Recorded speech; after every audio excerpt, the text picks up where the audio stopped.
Бобо е видимо скромно момиче и вътрешното ми чувство казваше, че трябва да оставя 1500 лева бакшиш точно на нея. Здравейте! Може ли една водичка да ви поръчам? Днеска снимах цял ден един много интересен клип. В крайна сметка се случиха интересни неща, затова искам да ви оставя тези 1500 лева бакшиш за вас. Това са за вас. Може да ги вземете.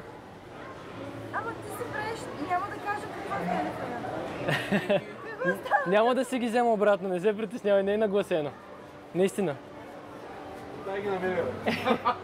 Вземи, моля те. Моля те, вземи, моля те. Човек, ти базикаш се. Не се базикам. Моля те, вземи. Ой, даваш 1500 лева. Защото се държи добре, попитах я дали може. Аз смятам, че такива хора трябва да се поощряват като нея, така че... Много ти благодаря. 10 години съм любезен и един не ми даде толкова пари. Просто късмет. Заповядайте. Благодаря. Ще се абонираш ли за канала? Карам хората да се абонират. Представи си, вика, че не ме снимаш.